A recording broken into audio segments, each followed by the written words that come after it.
Hello, welcome. Once upon a time, there was a prince. He was born in a palace, but his destiny was written not on the throne, but on the soil. The walls he was forced to flee from as a child did not teach him about the world, they taught him to fight it. He tasted hunger among the peasants, learned fear on the roads, and stained his hands with blood for the first time in the caravan. By his side was Baron, a man who knew not the sword, but survival. And this path, while leading him to his father's revenge, also prepared him for his own end. This is not the story of a throne, but of a price. If you've subscribed and liked the video, let's dive into the story. Aaron was born a prince. But he was a young man who wanted to live. The palace offered him everything: warm meals, silk garments, tutors, guards. But it did not offer him life. When he looked out the window, the city he saw was always far away. People ran, shouted, laughed, fought. Aaron watched. They said a prince doesn't mix with the common people. They are the lower class. You are not their equal. Speaking with peasants is to trivialize the weight of the throne. He had heard these words countless times. Each time, his heart grew heavier.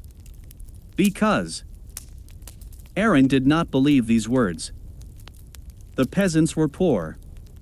They were hungry. They were tired. But to Aaron, that didn't make them any less human.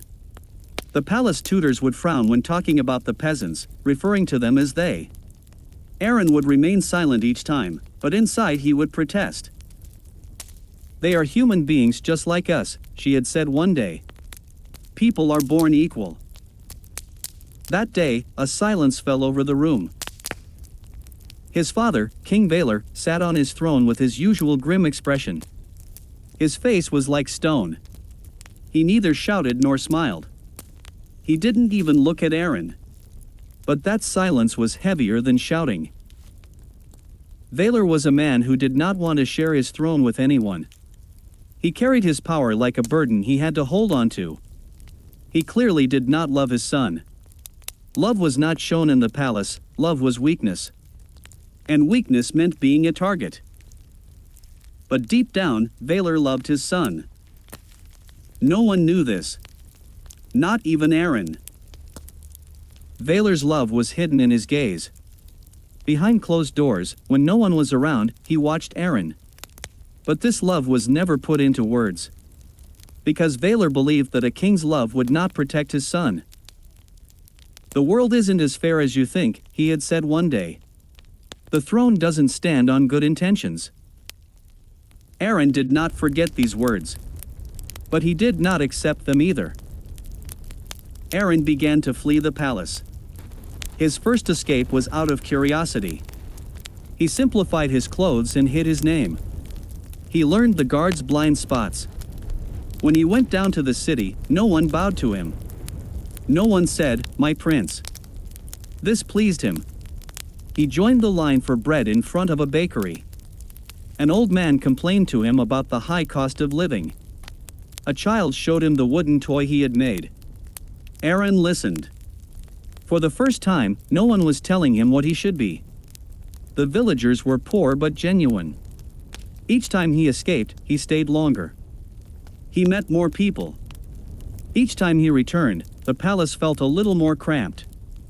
"You're not equal to them," they said. "You are a prince." But Aaron thought the same thing every time: "I am human too. So are they. We should be equal." But this thought was dangerous in the palace. And Aaron would soon learn the price of it. Aaron's absence was now being noticed. At first, no one spoke loudly. Everything in the palace began with whispers. The guards acted as if they had noticed late. The tutors dismissed it, saying, "He's young, he's curious." But as the escapes became more frequent, the silence gave way to unease. One night when Aaron returned, the corridors were quieter than usual. Torches were lit, but the air was cold. The echo of his footsteps sounded harsher than ever to his ears. The door to the throne room was open. His father was inside. King Valor was not seated on the throne. He was standing. This was a bad sign. A king seated on the throne judges, a king standing demands answers. "I know where you are," said Valor. His voice did not rise. This made Aaron even more tense. Aaron fell silent. "You're going down to the city," said the king. "You are speaking with the villagers. You're hiding your name." Aaron raised his head. For the first time, he didn't look away. "They are human," he said. "Speaking is not a crime." Valor's face tensed. For a moment, anger flashed across his face, but he suppressed it. "They're the lower class," he said. "You are a prince. You are not equal." Aaron's patience snapped. Being hungry doesn't make them any less human. Poverty does not change blood. A silence fell over the throne room. The guards bowed their heads. Such words within these walls were not spoken. Valor approached Aaron. As the distance between them closed, Aaron noticed his father's age for the first time. His shoulders were a little lower. The circles under his eyes were dark. "The world is not as you wish to see it," said Valor. "If you become their equal, they will devour you." "Perhaps I choose to listen to them," said Aaron. "Perhaps ruling isn't about looking down from above." Valor's hand clenched into a fist. But he did not touch Aaron. "You're preparing for the throne," said the king. "Life is not for living." That moment, Aaron understood. His father was thinking of him. But in his own way. Valor wanted to protect Aaron from the harshness of this world. He tried to tear away everything that made her soft, even when she was just a seedling. His lack of affection, his distance, his harshness. All of it was a shield. But Aaron was suffocating within that shield. "I will not be such a king," said Aaron. His voice did not tremble. Valor paused for the first time. "You may not want to be king," he said. "But you cannot choose your destiny." That night, Aaron was locked in his room. It wasn't an official punishment. No one said imprisonment. But two guards stood outside the door. The golden cage was closed. Aaron did not sleep that night. He looked out the window at the city. The lights were flickering. Somewhere, a child was crying. Somewhere, people were still living. Inside the palace, everything was still. At that moment, he made a decision. This was not a decision born of anger. It was not an escape either. It was a decision to choose his own life. He moved before dawn. He knew the guards' schedules. He had learned their blind spots. He had left the palace many times before, but this time was different. This time, he would not return. As he walked out the door, he didn't look back. But Valor was sitting alone in the throne room at dawn. The news had already arrived. The prince was gone. The king buried his face in his hands. No one saw it, but in that moment, Valor's shoulders slumped. "Stay human," he whispered. "I wish I could have said that sooner." As Aaron exited the city gates, the sun was rising. He was no longer a prince. But for the first time, he was free. Aaron passed through the city before dawn. When he stepped through the gate, what he left behind was not just a palace, it was a life that had been imposed on him for years. The first few hours were strange. No one looked at him. No one gave way, no one bowed. His shoulders hung empty for the first time. He had no title, no protection. This lightness first made his head spin, then frightened him. He walked. He stopped. He walked again. His foot sank into the mud. Every floor in the palace was smooth. Here, the ground didn't obey. His boots grew heavy, his trousers dirty. He didn't bend down to clean them. In the palace, someone would have done it. Here, there was no one. On the first day, he understood what hunger meant. In the palace, there were mealtimes. Here, there was only what was available. He stood in front of a bakery. He didn't have enough money. He felt ashamed. For the first time, he reached out for something he couldn't have. When a farmer offered him work, Aaron nodded in agreement. But it didn't take long for him to realize his body wasn't ready for this. The soil was hard. The shovel was heavy. The sun was merciless. He looked at his hands.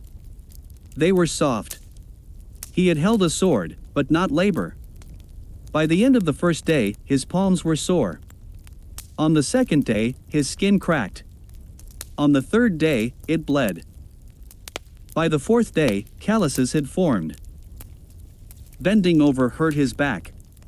Carrying loads left him breathless. His feet swelled up. He wore specially made shoes in the palace. Here there was mud, stones, and thorns. He slept by the fire at night. On the hard ground. He couldn't sleep the first few nights. His body wasn't used to it. His shoulders were stiff. His back ached. But he got up again in the morning. The villagers didn't pity him. But they didn't exclude him either. "You'll get used to it," they said. We all got used to it. One evening, a woman looked at his hands. "You have hands like a prince," she said jokingly. Aaron laughed but said nothing.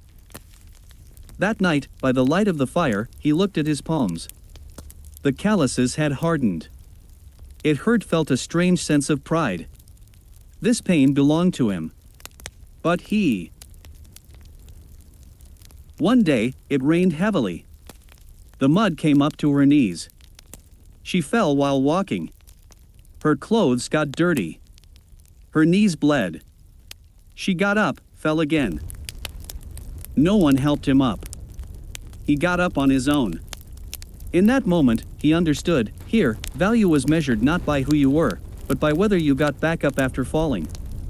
In a village, children approached him. They showed him a wooden ball. Rowan played with them. His knees got muddy. He smiled. In the palace, it was forbidden to get your knees dirty. Here, it was okay to laugh. One evening, a man sitting by the fire asked, "What's your name?" Aaron paused for a moment. Thoughts of throne rooms, heavy curtains, and silent stairs flashed through his mind. "Rowan," he said. The name slipped lightly from his lips. No one bowed. No one knelt. And it came toward him. As the days passed, Rowan grew stronger. His hands hardened. His shoulders grew accustomed. The wounds on his feet scabbed over. The pain did not go away, but it became familiar. At night, he gazed at the stars. The palace ceiling was gilded, but there was no sky.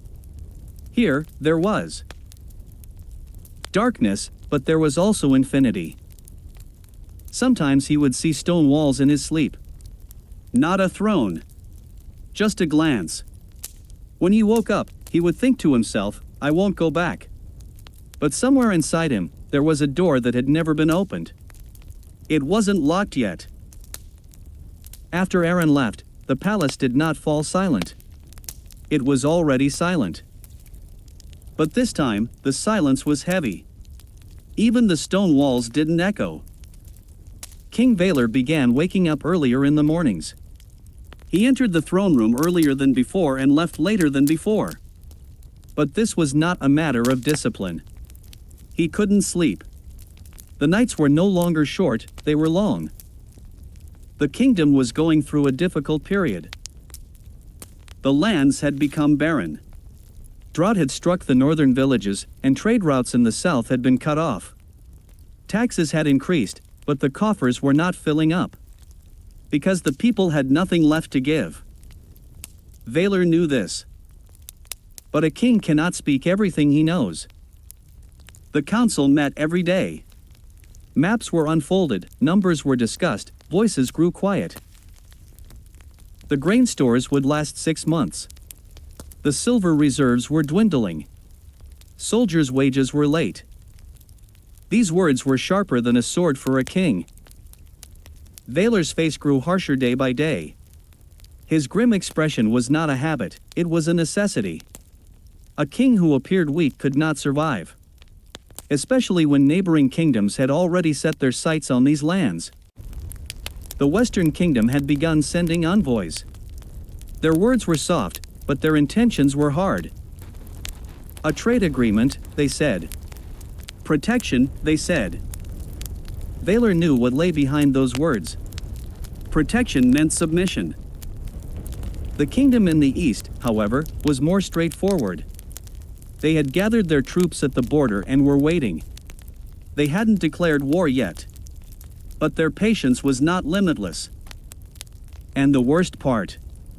Everyone knew this. There was no prince. The heir to the throne was missing. This was not merely a family matter. It was a wound opened in the heart of the kingdom. The outer kingdoms sensed it. Like vultures. The throne is weak, they said. The bloodline is not continuing. Valar clenched his teeth every time he heard this. It was thought he didn't think about his son. But every time Valar made a decision, he was unconsciously thinking of him. He didn't raise taxes. Because if Arryn had been there, she would have opposed it. He didn't send soldiers against the people. Because Arryn was on the side of the people. He did not engage in open tyranny. Because Arryn would not have tolerated it. Valar was stern. But he was not cruel. That's why the kingdom stood. But it was struggling. At night, he would sit alone in the throne room. Maps before him, seals beside him. But his mind was elsewhere. In a prince's room. On an empty bed. Under an unused name. He whispered, "I wish you hadn't gone." But no one heard those words. Valar knew this departure was not merely an escape. It was the first sign of the approaching storm. And one day, when this kingdom was tested by war, the path his son chose would become destiny itself. Rowan had learned to avoid fights. But some fights find you. That day, the market square was crowded. Poverty was everywhere. Arguments were loud but mostly empty. Rowan was carrying a load. His back ached. His hands were calloused. His sword was on his back, but it was hidden. A shout was heard. 3 men had surrounded a villager. He was old. The sack in his hand had fallen to the ground. They didn't want silver, they wanted fear.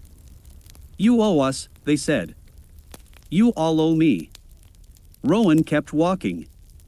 One more step. Then the old man fell to the ground. Rowan stopped. Something stirred inside him. Not the rules taught in the palace. Something that recognized blood. "Let go," he said. His voice didn't rise. The men turned. They looked at Rowan. His clothes were ordinary. He had no weapons in his hands. They smiled. "Who are you?" they asked. "No one," said Rowan. The first punch came at him. Rowan didn't back down. He lowered his head. He dodged the punch. He grabbed the wrist. He twisted it. The sound of bone cracking was clearly heard in the crowd. The man screamed. The second one drew a knife. Did Rowan think? No. He stepped forward. He closed the distance. He deflected the knife. His elbow came down on the man's throat.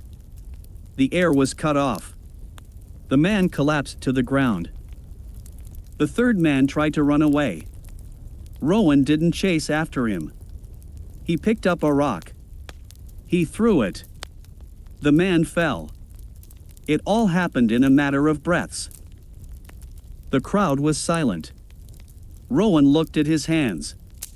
They weren't shaking. This bothered him. Because this wasn't the first time. He had held back his power. But he hadn't suppressed it. The old man stood up.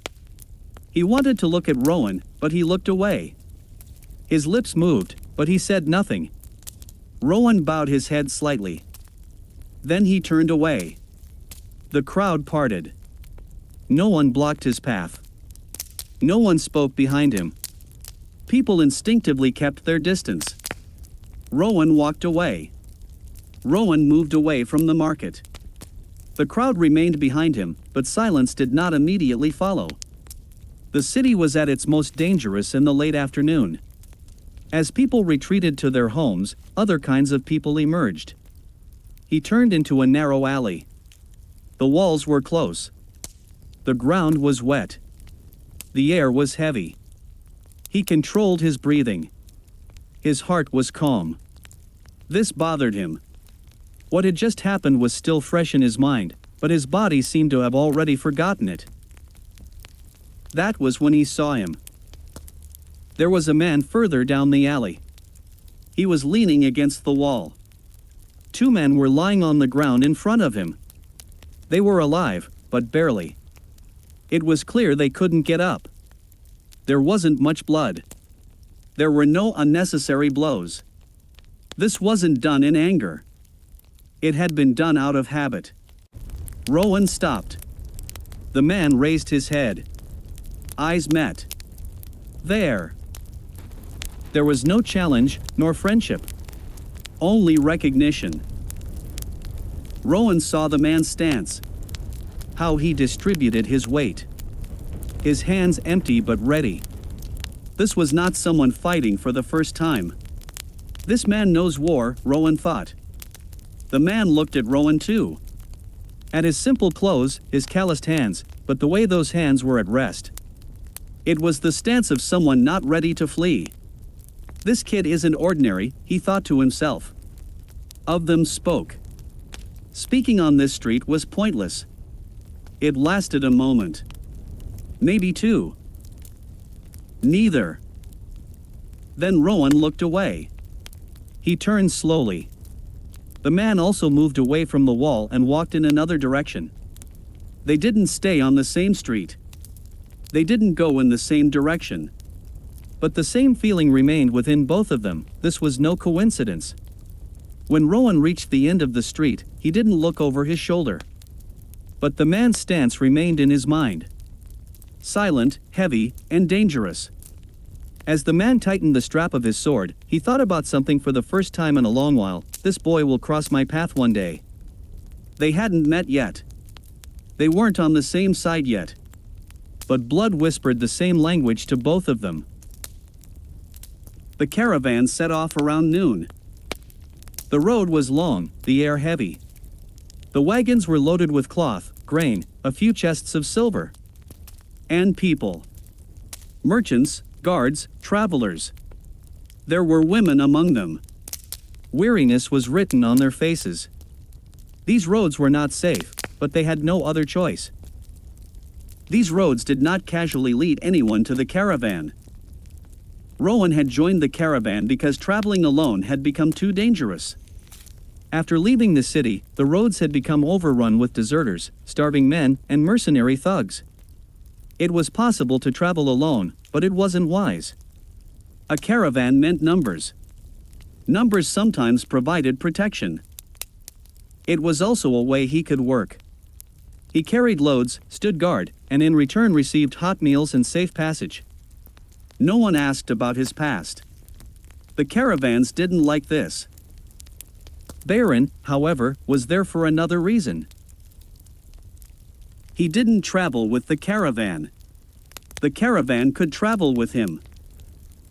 In recent weeks, he had heard reports of caravans disappearing along this route. Women, children, unarmed merchants. They were all easier targets. Baron had traveled alone along the road and eventually caught up with this caravan. The merchant had offered him payment. Baron hadn't haggled. This road had to be safe. That was enough. That's why they were on the same path. One to survive. The other to ensure others survived. And the road had written both of them into the same caravan. Rowan was walking beside one of the wagons. He was silent. His eyes were constantly scanning the surroundings. He looked more like a guard than a traveler, but no one asked. The caravan liked quiet people. Bar was in front. He was separate from the other guards. They were talking, laughing, shortening the journey. Baron, he wasn't talking. His eyes were on the tree lines, the rocks, the places where the road broke. He wasn't looking for danger, he was waiting for it. In the afternoon, the road narrowed. The cars slowed down. That was when the trouble started. 3 men approached the caravan. They looked like travelers, but they were too close. Their eyes weren't on the cargo. They were on the women. First, they spoke. They laughed. They drew nearer. One of them reached out. Rowan saw this. But he didn't stop. Don't get involved, he thought to himself. This isn't your business. The woman stepped back. In fear. The man didn't let go of his hand. Baron stopped. It wasn't a sudden movement. He didn't shout. He didn't draw his sword. He just walked. He stood in front of the man. "Take your hand off," he said. His voice was low, but clear. The man laughed. "Who are you?" he asked. "Are you a guard?" Baron didn't answer. The man reached out again. Baron struck. One blow. Not wasted. The man fell to the ground, his breath cut off. The other 2 were shocked but did not retreat. That was their mistake. Swords were drawn. "Attack," one of them shouted. Everything broke loose at that moment. Men emerged from both sides of the road. There were many of them. This was no coincidence. The caravan had been followed. Rowan stepped back. For a moment, he could have escaped. No one was looking at him. No one expected anything from him. But the woman screamed. And the door inside Rowan closed completely. The first man ran toward him.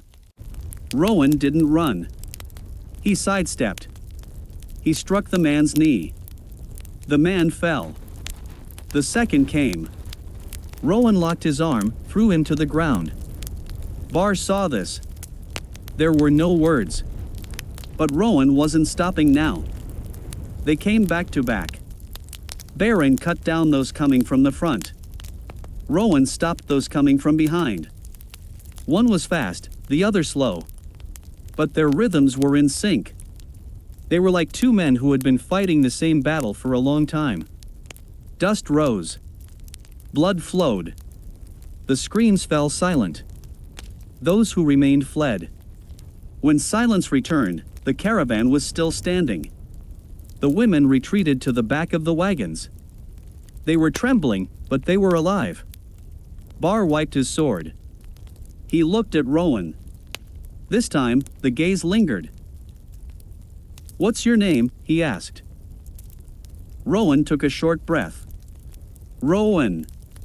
Baron shook his head. "Baron." He said nothing else. But at that moment, both of them knew this path was no longer one to be walked alone. The caravan set off again. The wheels turned. Dust rose again. And the battle was drawing a little closer. The caravan stopped by the roadside to spend the night. The wagons were arranged in a half-moon shape. Small fires were lit in the center. No one spoke loudly. What happened during the day echoed at night. Everyone was aware of this. Rowan approached one of the fires. His hands still ached. The soles of his feet were burning. But the pain was familiar now. He sank to the ground. He stared at the flames. After a while, Baron came. He didn't ask. He didn't ask for permission. He sat down on the other side of the same fire. Neither man spoke. The fire crackled. The changing of the guard could be heard in the distance. The camels grunted. A woman was crying quietly, but no one went to her. That was all they could do for today. Baron drew his sword. He began to clean it. His movements were slow. There was no hurry. Rowan watched his hands. The way he held the sword. The way he placed it in its sheath. This wasn't for show. It was habit. You did well today, Baron finally said. His voice was neither praise nor question. Rowan didn't lift his head. I had to, he said. Baron didn't respond. He looked at the fire. Necessity, he said after a while, it betrays a person. Rowan looked at Bar for the first time. Did it betray me? He asked. Baron shrugged. Not yet. Silence returned. A guard passed by them. He looked at Baron, bowed his head. He glanced at Rowan but said nothing. After daylight, no one asked many questions. The fire died down a little more. Rowan stood up. He added wood. Baron didn't help, but he watched. Where does the road lead? Baron asked. Rowan paused. The question was simple. But there was no answer. I don't know, he finally said. That was true. Baron shook his head. All right, he said. The road favors those who don't know. Rowan smiled. Very faint. Hard to notice. Yours? He asked. Bar paused for a moment. In the same direction, he said. That was an answer. As the night progressed, the fires died down. The guards remained. The caravan slept, but not deeply. No one removed their armor. Rowan lay down on the ground. He looked up at the sky. The stars were clear. He thought of the palace ceilings. Golden, heavy, closed. By the side fire, Baron was still sitting. He wasn't sleeping. Before closing his eyes, Rowan thought.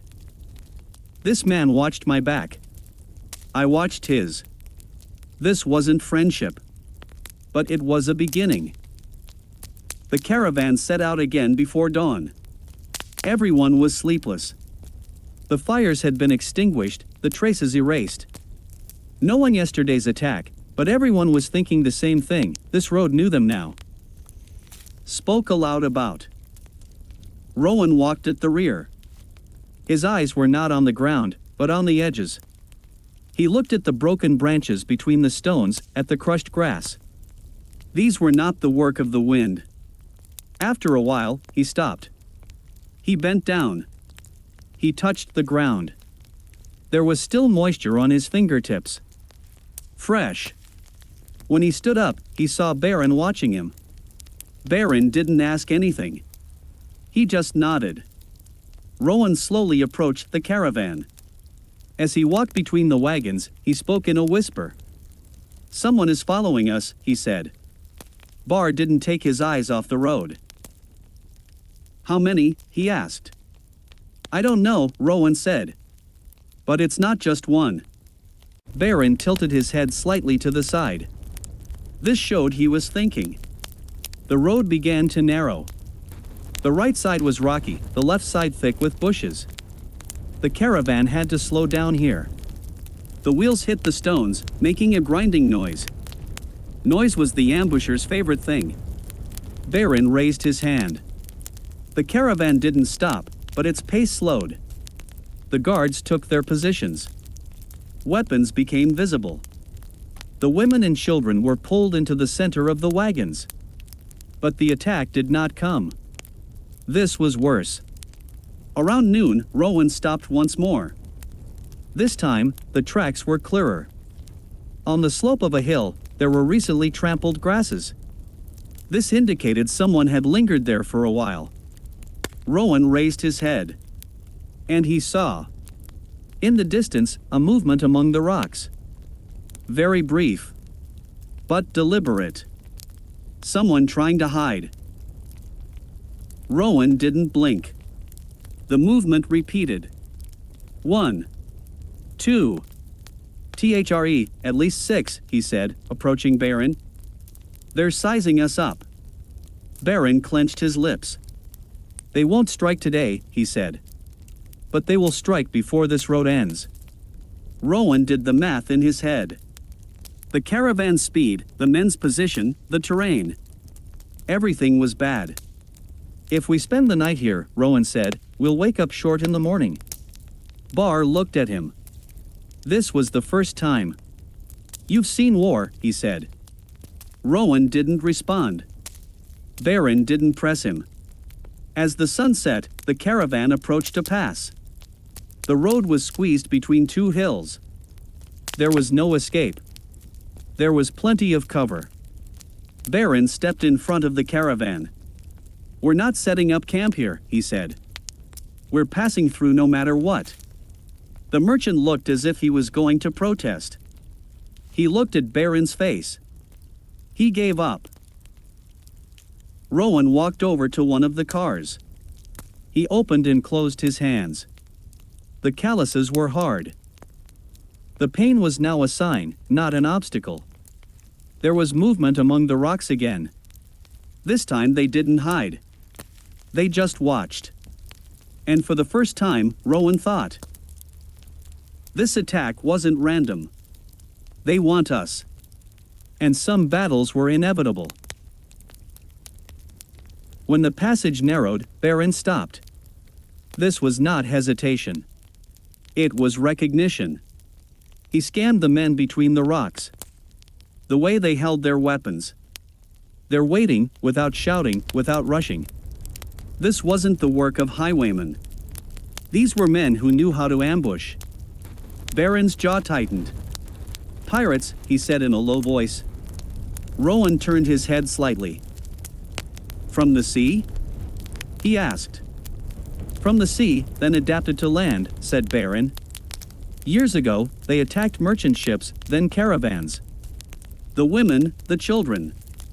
He didn't finish the sentence. But there was no need to. When the first attack came from between the rocks, Baron had already moved. The pirates wanted to spread out. To block the passage, to split up the caravan. They were used to moving from sea to land, but their reflexes were still the same: speed, pressure, fear. Baron didn't shout. Rowan didn't scream. The ones shouting were the pirates. The clash quickly closed to close quarters. Swords, axe handles, stones. Dust rose. The caravan retreated but did not scatter. Baron specifically wanted this. Don't kill, he shouted for a moment. Take at least one. Rowan heard this. And he understood. A pirate tried to escape from the right flank. Rowan saw him. He didn't chase him, he cut him off. The man attacked. Rowan took the blow but didn't retreat. He locked the man's wrist and struck his knee. When they fell to the ground, Rowan slammed the man's head against a rock. He didn't lose consciousness. But he couldn't escape. He came to the bar. His sword touched the pirate's throat. He pressed just enough. Enough. Speak, he said. Stay here. The pirate spat. He laughed. You're late, he said. He's king on land now too. Baron's hand didn't tremble. But his eyes darkened. In whose name? He asked. The man fell silent. The connective tissue groaned. Rowan bent down. He grabbed the man's wounded arm. He pressed slowly. The bone made no sound. But the pirate screamed. Who? Baron asked again. Varin. The man shouted. Black Varin. The sea wasn't enough, now the roads are his. That name tore something inside Baron. He brought his sword a little closer. Who was on his ship? He asked. Do you remember which caravan you attacked? The pirate's face fell. He remembered. The southern route, night. The women. Baron brought down his sword. It was a single move. It was swift. Rowan didn't look away. When silence fell, Baron turned around. He was breathing, but heavily. Rowan came to his side. She didn't ask. Baron spoke. I wasn't in that caravan, he said. But I should have been. Rowan listened. Baron's men tied up the women. They locked the children inside the carts. Then they lit a fire. Baron's voice didn't crack. But it hardened. After that day, the sea never ended for me. It only changed direction. They remained silent for a while. Then Rowan spoke. This path, he said, wasn't taking me anywhere else anyway. Baron looked at him. There's something you need to know, he said. This job never ends. Rowan shook his head. I know, he said. But it won't be left unfinished either. Both of them returned to the caravan. This battle had been won. But the real battle had begun. And now this path, the path of two people. As the caravan passed through the pass, the sun was about to set. The wounded were bandaged. The dead were carried to the side of the road. No one lingered to look. These roads showed no mercy to the beholder. The merchant thanked Baron. There was gratitude in his voice, but fear weighed heavier. Is the rest of this road safe? He asked. Baron did not answer. Because the safety of this road was no longer the caravan's concern. Rowan approached silently. He was washing his hands. Blood was coming out, but it was slowing down. He looked at Baron's face. There was a decision there. Unspoken, but already made. Baron, said Rowan. How close? Baron turned his head. He looked toward the horizon. If it has settled on land, he said, it leaves a trail. Ports, black markets, frightened people. He paused for a moment. And silence, he said. Too much silence. A woman was watching them from behind the caravan. She was one of those attacked during the day. She had a small child with her. They didn't speak, but Baron caught her gaze. Baron turned around. I'm not continuing with this caravan, he told the merchant. The road ahead is yours. The merchant wanted to say something but changed his mind. There was no negotiating with this man's decisions. Rowan remained silent. After a while, the caravan gathered itself. The wheels turned. Dust rose. The wagons moved away. The road left two people behind. Only Baron and Rowan remained. There was wind. It was silent. You can turn back, said Baron. This isn't your debt. Rowan looked down at his hands, his calloused hands, his cracked skin, his fingers no longer surprised by blood. It's not a debt, he said. A choice. Baron looked at him for the first time, long and hard. When I search for that man, he said, our path will be dark. Rowan raised his head. I've learned to walk in the dark, he said. Besides, I'm not walking alone anymore. Baron nodded slightly. This was a great affirmation for him. Then listen, he said. Caravan abandoned the sea, but not his methods. He spread his men across the port towns and passes. Before striking a place, he watches it for weeks. Rowan listened carefully. I know the first stop, said Baron. An old salt pier. The lights don't come on at night, but people disappear. Shoulder. Rowan slung his sword over his. Then, he said, we'll disappear too. The two men set off. There was no caravan behind them now. There was a target ahead of them. And the name of Black Varan was closer than ever before. The salt pier smelled at night. Not of the sea, it smelled of people. Baron and Rowan entered the town before sunset. The harbor was small but bustling. Fishermen were shouting, men carrying barrels were cursing, drunken laughter spilled out of the taverns. But beneath these sounds lay another silence. The silence of fear. Baron noticed it immediately. Here, he said. Varan had passed through here. Rowan looked around. People were averting their gaze. No one made eye contact for long.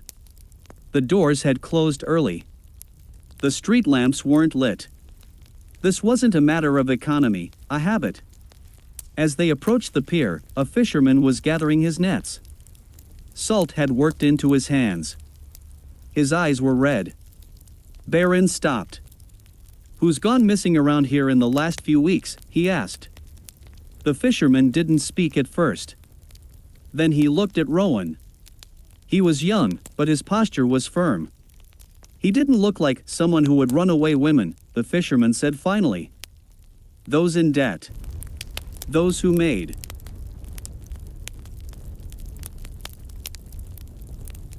Noise. Baron shook his head. Who took them? The fisherman pointed to the sea.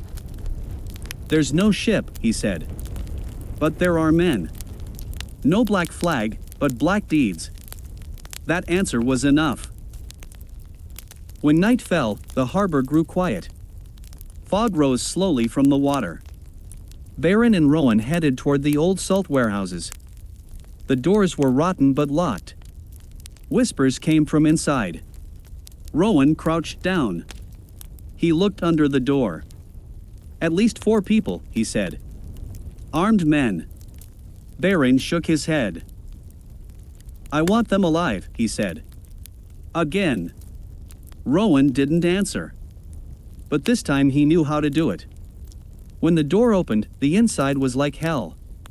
Salt bags, bloodstains, a bound man, and 2 women trembling in the corner. The first pirate attacked Baron. It was his last attack. Rowan entered from the right.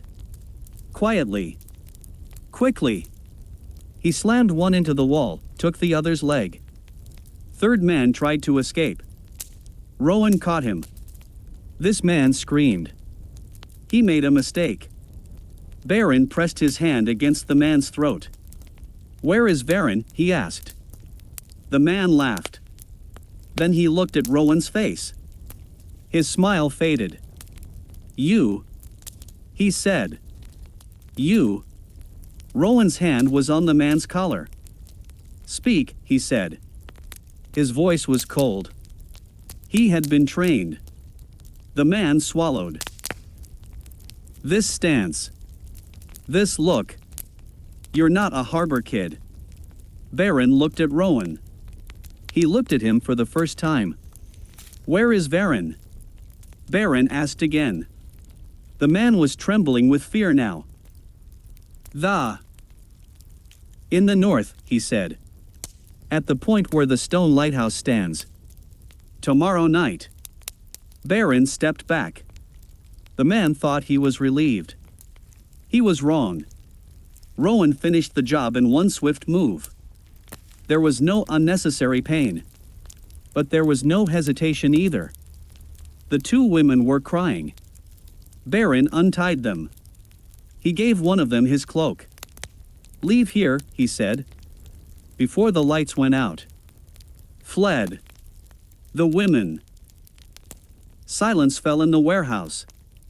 Barr turned to Rowan. At that moment, he said, you didn't think. Rowan looked at his hand. Blood was mixed with salt. It was too late to think, he said. Baron remained silent for a moment. I won't ask who you were, he finally said. But I want to know this. Rowan lifted his head. At the end of this road, Baron said, will you still walk with me? Rowan answered. I was here at the beginning of the road, he said. Baron nodded. Outside, the fog thickened. The stone lantern cast a faint light from afar. Black Varan was near. And this time, there was no sea to escape to. The stone lighthouse stood alone at the edge of the cliff. Its light was not directed toward the sea, but toward the land. This was not a beacon, but a warning. Baron and Rowan climbed the rocky slope silently.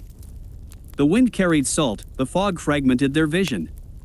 Beneath the lighthouse was an old stone structure, half collapsed, half repaired. Sounds came from inside. The clang of metal against metal. Laughter. Curses. A pirate. Camp. There are too many of them, Rowan whispered. Not fewer than 20. Barr shook his head. Sailors like crowds, he said. But they have no discipline. A man shouted below. Another laughed. Then a woman's voice, short, sharp. Baron's jaw clenched. It ends here, he said. Tonight. Baron made the first move. He rolled a barrel down from the top of the rock. The barrel picked up speed as it hit the stones. By the time the pirates noticed, it was too late. The barrel rolled into the middle of the camp and caught fire. The oil inside exploded. The flames licked the base of the lantern. Shouts began. Rowan jumped down. The descent was steep. His knees hit the rocks, but he didn't stop. The first pirate swung his axe. Rowan sidestepped, grabbed the man's wrist, and twisted his elbow the wrong way. The crack of bone drowned out his scream. Barr walked through the fire. His sword was short and heavy. When struck, he didn't retreat, he advanced. He shattered one pirate's shield, slit another's throat in one stroke. The third came with a spear. Baron took the spear on his shoulder, ignored the pain, pulled the man close, and brought him down to his knees. The battle spread everywhere. The pirates outnumbered him but were scattered. There was no command. Only instinct.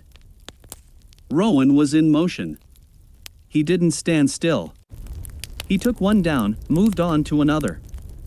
Fist, knee, short knife. When he couldn't find a weapon, he used his body. He slammed one man's head against the stone of the lantern. He broke another's kneecap with a kick. He didn't wait for the fallen. An arrow grazed his shoulder. Rowan staggered but didn't fall. He pulled out the arrow and threw it. Blood flowed. He didn't care. Left. Baron shouted. Rowan turned. He thought he was too late. Baron intervened. His sword came down from above. The pirate's head was knocked to the side. The body took a step, then collapsed. The fire was spreading. The smoke stung their eyes. The lantern's light began to flicker. The pirates tried to retreat. Baron wouldn't let them. "And no one escapes," he shouted. It wasn't an order, it was a decree. Two pirates attacked together. Rowan stood back to back with Baron. One came with an axe. Rowan grabbed the axe by the handle, Baron brought his sword down at the same moment. The other lunged with a spear. Rowan grabbed the spear's tip, Baron pulled the spear's owner down and threw him to the ground. They were in sync. Without words. With a glance. Suddenly, another group emerged from behind the camp. They were more organized. They wore armor. One walked among them. Tall, broad-shouldered. His face was wounded. His eyes were calm. Baron understood the moment he saw him. "Varan," he said. Black Varan smiled. "You're late," he said. "The sea left me, but I didn't leave him." The men clashed. This time the battle was fiercer. Varan's men were disciplined. They formed a shield wall. They advanced. Rowan was forced to retreat for a moment. A blow landed on Baron's arm. Blood spurted out. Beren roared. He shattered the shield. He knocked the man in front of him to the ground. But Beren stood his ground. He watched. Rowan saw his chance. He circled around from the side. He slipped under a shield. He struck the man's knee. The man fell. An opening appeared. Now! Rowan shouted. Beren plunged into the gap. Beren drew his sword. It was long. A sea sword. He swung the first blow. Beren didn't step back. They clashed. Metal screamed. Beren was fast. But Beren was heavy. Each blow was like a wall. Rowan tried to sneak up from behind. Beren noticed. He kicked out. Rowan flew backward. He hit the rock. He couldn't breathe. Bar saw this. And in that moment, revenge didn't speak. He only wanted to kill. Beren lunged forward. The blows came one after another. Beren defended himself, retreating. All the way to the base of the lantern. The light illuminated his face. Fear was there for the first time. Do you remember that caravan? Beren asked. You have to remember. Beren didn't answer. Beren lowered his sword. Beren couldn't escape. The sword pierced his chest. Deeply. Cut. Beren fell to his knees. Blood flowed from his mouth. See? He said in his final breath. Always takes it back. He collapsed to the ground. The battle was over. The fire was dying down. Only the wounded and the dead remained of the pirates. Rowan stood up. His wound was throbbing, but he was alive. He drew his sword and cleaned it. He looked at Beren one last time. Revenge had been taken. But there was no relief on his face. It's not over, he said, turning to Rowan. It has only changed form. Rowan shook his head. Wars always do that, he said. The fire was dying out. The light from the stone lantern flickered, then went out completely. Night fell over the rocks. All that remained of the pirates were corpses and the smell of burning. The sea was silent. As if rejecting what had happened. Rowan knelt, squeezing the wound on his shoulder. The bleeding had stopped, but the pain remained. Bar stood a few steps away, staring at the horizon. Revenge had been taken. But the relief he had expected had not come. The silence stretched on. Then, footsteps. Beren turned. He didn't raise his sword, but he didn't lower it either. A single man was coming down the rocky path. His armor was worn. He wore a crest, scorched by fire but still discernible. His gait was hurried. He was tired. But he wasn't afraid. The man stopped a few steps away. He looked at Rowan. He froze. His eyes widened. His breath caught. For a moment, he seemed about to collapse to his knees, but he held himself up. Your Majesty, he said in a low voice. Even the wind stopped. Rowan raised his head. You're wrong, he said. His voice was calm but firm. The man shook his head. His eyes were filled with tears. I'm not mistaken, he said. I will never forget that face. I'll never forget that look. Bar took a step forward. What are you talking about? He said. The man knelt down. On the rock. Amidst blood and ashes. The king's son, he said. The crown prince. Rowan closed his eyes. There was nowhere left to run. The man continued speaking. His voice trembled but was resolute. Your father. The king. He died 3 months ago, Your Majesty. Broken.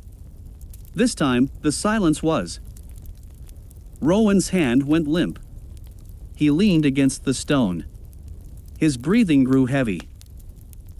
"I've been on the road since that day," said the messenger. "The nobles who left the city, rumors of rebellion. The throne is empty. The kingdom is on the verge of collapse." Baron looked at Rowan. He wasn't looking at anyone else anymore. "Did you know that?" he asked. Rowan shook her head. "No," he said. "If I had known. I don't know if I would have gone again." The messenger bowed his head. "I was ordered to find you," he said. "But I didn't know I'd find you like this. In the middle of the war." Baron laughed quietly.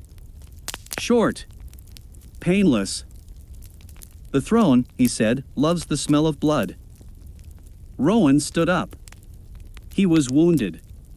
He was tired. But he stood tall. "I was here when the kingdom didn't want me," he said. "If it wants me now, it will pay the price." Barr paused for a moment. Then he spoke. "You won't go alone," he said. Rowan looked at him. "This path," said Baron, "has brought me this far. I'll see it through to the end." The messenger raised his head. "We need to return to the city," he said. "Right away." Rowan looked toward the horizon. "Not the sea. To the land." "Then," he said, "we're going home." And that night, a prince was reborn from the ashes of the pirates.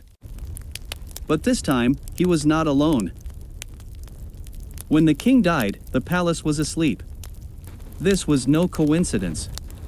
As midnight approached, the wind had shifted direction, and the guard posts were particularly sparse.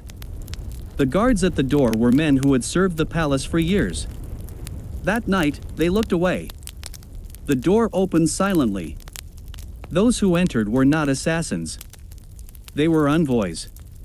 They bore the colors of different kingdoms.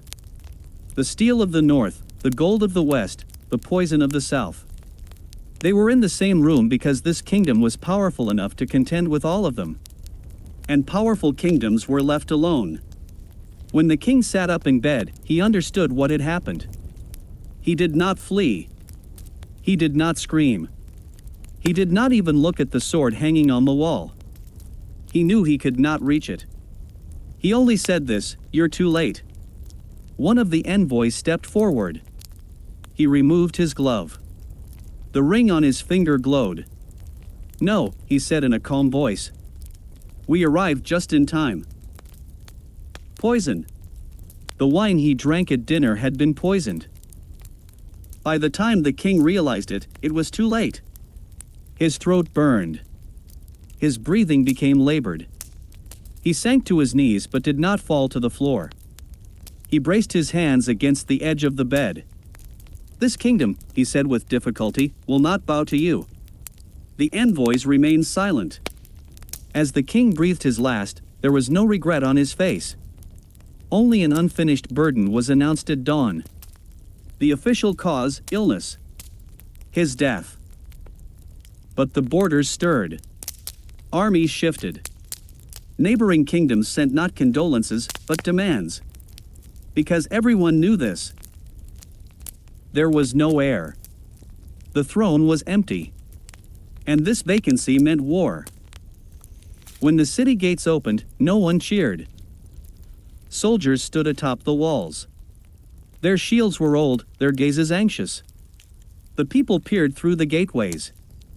Whispers spread through the stone streets like the wind. Was it him? The heir apparent? Was he really alive? Rowan dismounted his horse. This was not the arrival of a prince. This was the arrival of a man who had come to settle accounts.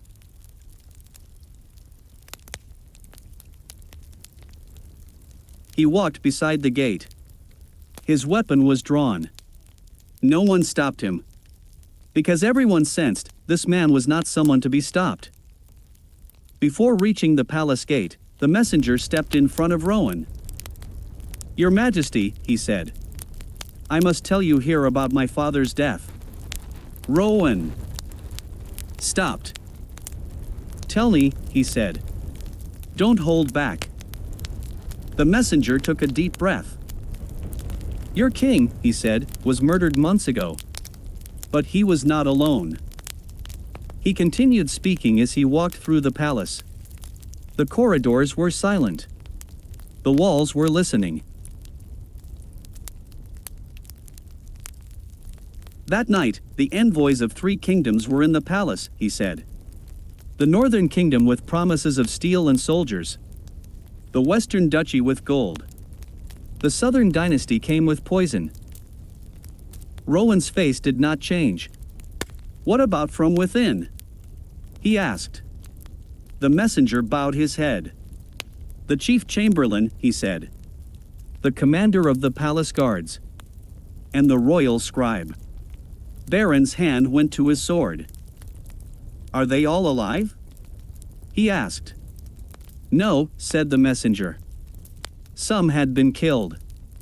Rowan kept walking. "Poison," said the messenger, "was in the wine." The king noticed, but it was too late. They entered the great hall of the palace. The throne was empty. It was covered. It was dusty. "The envoys did not flee that night," said the messenger. "The king gave an order before he died." Rowan stopped. "What order?" he asked. The messenger raised his head. "Close the doors," he said. "No one is to leave." Rowan narrowed his eyes. "Then?" "The envoys were interrogated," said the messenger. "One by one." There was an echo in the hall. The messenger continued. "Names were taken. The agreements were learned. Who promised what, who wanted what, it was all written down." Rowan's breathing grew heavy. "And then?" he said. The messenger swallowed hard. "Then," he said, before dawn broke, "the heads of all 3 envoys were cut off." The room fell silent. "The bodies," said the messenger, "were hung at the city gates. As a message to the kingdoms." Baron smiled slowly. It was not a pleased smile. It was a familiar darkness. "But the message wasn't received," he said. "Had." The reporter shook his. "No," he said. "Only postponed." Rowan looked at the throne. It was empty. But it was no longer empty. "My father," he said quietly, "did not die alone." "No," said the messenger. "But the kingdom has been alone ever since that day." Rowan stepped forward. He stood before the throne. "Then," he said, "this loneliness ends today." Bar stood one step back. Where a warrior must stand. And the city understood that this return, steeped in blood and betrayal, was only the beginning. When the city's massive gates creaked open to either side, something inside Aaron snapped. The gates through which he had once fled to freedom now weighed upon him with an immense responsibility and grief. The people were silent. The old joy in the streets had given way to a heavy smell of smoke and fear. Baron, riding his horse right beside him, never took his eyes off Aaron. He could feel the weight on his friend's shoulders, but he did not yet know the true nature of that burden. When they reached the palace courtyard, the chief ambassador, his face as white as chalk, greeted them. He knelt down and bowed his head. "Our great lord," he said, his voice trembling, "your return has coincided with a dark season." Aaron dismounted from his horse. His war-weary face and sharp eyes, piercing through the dust, locked onto the ambassador. "Father," he said, his voice a whisper but commanding. "What happened?" The ambassador swallowed hard and began to speak, momentarily ignoring Baron's presence. "Sire, it all happened at that ill-fated dinner. Shortly after raising a toast with the peace envoys from neighboring kingdoms, our king collapsed to the ground. The physicians couldn't reach him in time. The treacherous poison dripped into his wine cup had stopped his heart in an instant. But this blow didn't come only from outside. From within, a hand reached out from between the walls we trusted most reached out to that cup. Betrayal had seeped into the very veins of the palace. Aaron's hands clenched into fists, his nails digging into his palms. He stood silently behind the bar, watching these events unfold, trying to understand who the Rowan he knew really was and the magnitude of this bloody game they had fallen into. The envoy continued, his voice now harsher and colder. "We did not delay, sir." That evening, all the foreign envoys in the hall were taken to the dungeons. Their interrogations lasted for days. We did not stop until they confessed which kingdom they served and the price of their betrayal. Sentences were passed on all of them, including the palace officials who were complicit in the betrayal. The heads of the interrogated ambassadors were cut off in the square at dawn this morning. The first step of revenge has been taken, but the real war is just beginning. As Aaron looked into the envoy's eyes, he felt Baron's shocked and questioning gaze on his neck. He could no longer be Rowan. As Aaron, he had to burn the world of his father's killers.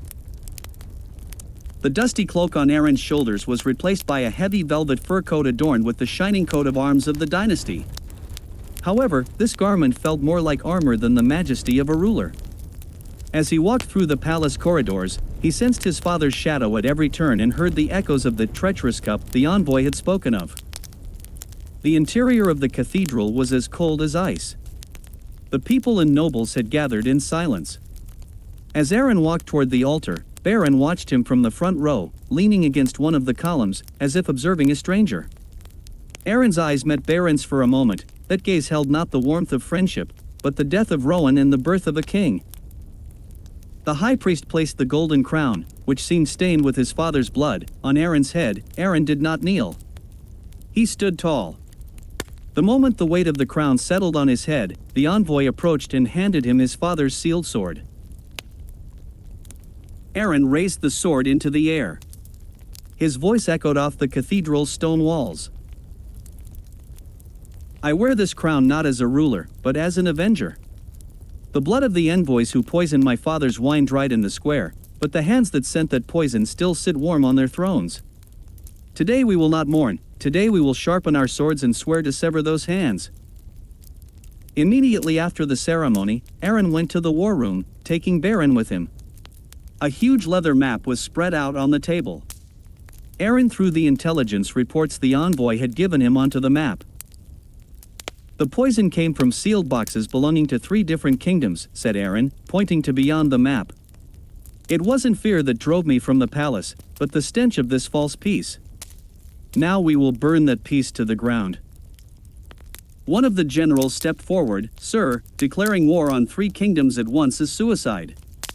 Our army is weary, our people are in mourning." Aaron slammed the hilt of his sword on the table. "My people are not mourning, they are waiting for revenge. If we don't strike now, tomorrow they will poison our table too." Baron, who had remained silent until then, stepped out of the crowd and went to the map. He addressed Aaron, not with that new title he still couldn't get used to, but looking him straight in the eye.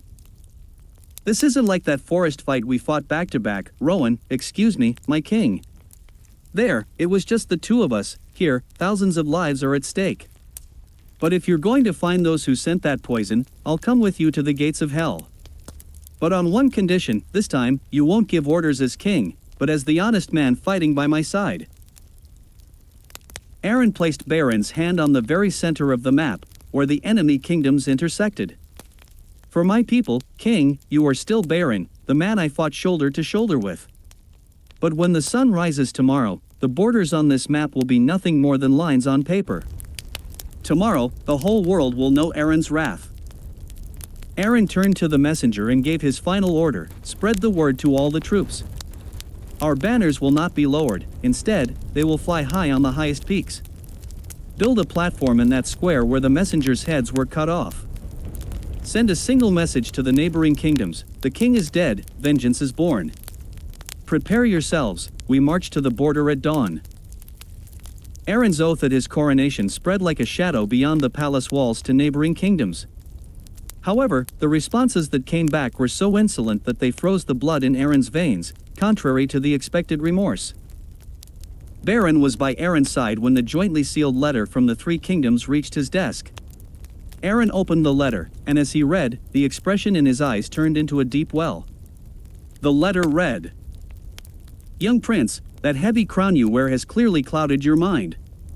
Your father died as a weak man deserves to die. One who cannot even handle a glass of wine has no right to rule. We did not poison him, we merely applied nature's law, the principle that the strong destroy the weak. If you want to protect that crown and your life, open your borders to us and kneel. Otherwise, we will make you suffer 1,000 times the pain your father felt in his last breath. Surrender is your only salvation." Aaron crumpled the letter and threw it into the fireplace in the room. As the fire consumed the paper, Aaron's voice was as cold as ice. "Surrender? Our only answer to them will be the glint of our swords." Aaron stepped out onto the palace balcony. Thousands of soldiers were waiting in the square, illuminated by the light of torches. Baron had taken his place immediately to Aaron's right, just as they had fought shoulder to shoulder in the days past. Rowan was no longer there, but the fierce warrior spirit Baron trusted had now merged with the body of a king body. Aaron roared down at his army. "They think we mourn, that we tremble with fear. Those who drank my father's blood from a cup now covet our lands. They tell me to kneel. It is not us who will kneel, but their cities.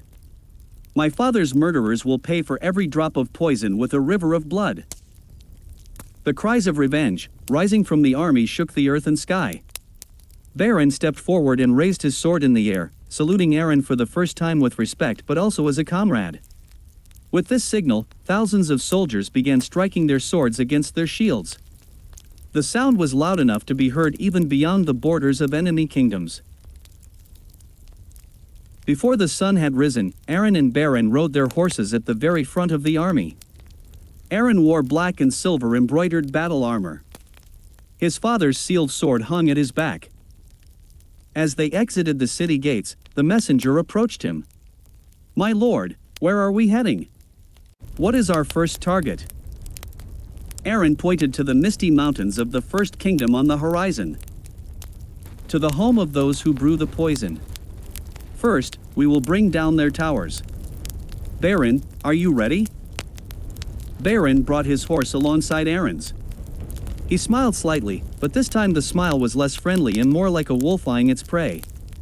"You owe me your life in that forest, Rowan." "Sorry, Aaron. Now I will repay that debt by overthrowing all these kingdoms for you. May our path be clear." The horseman galloped off. The earth trembled under the footsteps of an army sworn to vengeance. There was no turning back now. Either victory would be won, or this bloody history would be rewritten. As the sun rose over the plain known as the Bloody Valley, Aaron and Baron were at the very front of the army. On the opposite side, the combined massive army of the three kingdoms waited, clad in golden armor and bearing arrogant banners.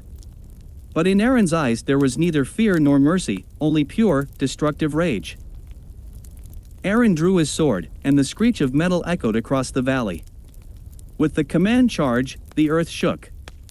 When the two armies collided like two massive waves, the sound was that of bones breaking and metal shattering. The battlefield instantly turned into a slaughterhouse. Aaron and Baron, shoulder to shoulder, had become killing machines. Aaron shattered the shield of the first enemy knight who stood before him in a single stroke. His sword entered the man's helmet and split his head clean in two. Brain matter and blood sprayed into the air like a hot mist. The king who had poisoned his father among his guards.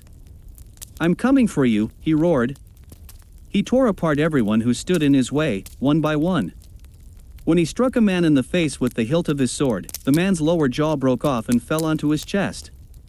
Aaron was unrecognizable from the blood splattered on him. He was no longer a man, but vengeance itself. Finally, when he reached the enemy king, he thrust his sword with such force that it pierced through the steel armor and emerged from the king's spine. Aaron leaned over to the king's ear. "You die by steel, not poison. Take my father's regards." As he pulled his sword back, part of the king's internal organs were caught on the serrated edge of the blade and flung out. Revenge had been taken, but at a heavy price. At that very moment of victory, a spear coming from behind pierced Aaron's armor at its weakest point, below his ribs, and pierced his lung. Aaron staggered and fell to his knees. Baron rushed to his side, screaming, and cleared away the last enemies around him with a single blow. Baron cradled the bloodied Aaron in his arms. "No, no. It's not over, Rowan. It's not over, my friend." Black blood poured from Aaron's mouth, each breath a rasping whistle. "It's over, Baron," said Aaron, clutching Baron's armored shoulder with a trembling hand. "Revenge has been taken. But this people need a leader. Not a king, but a warrior." Aaron struggled to remove the twisted, blood-covered crown from his head. He forced it into Baron's hand. "You are the only man who can protect this kingdom. I trust you, my brother." Aaron's eyes looked up at the sky one last time, and the sword in his hand fell to the ground. The young king died in the midst of his revenge. Baron kissed his lifeless friend's forehead. He slowly stood up. Covered in enemy blood, his face bearing the marks of savagery, Baron did not place the crown on his head, he merely raised it into the air. All fighting in the square ceased. All the living soldiers fell silent amid the piles of corpses, severed heads, and rivers of flowing blood. Before Baron's enormous, fearless silhouette, one person, then 10, then thousands of soldiers knelt simultaneously.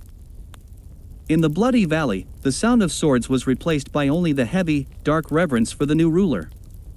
Baron, standing over Aaron's corpse, a blood-stained crown in his hand, was the new king rising above the dead.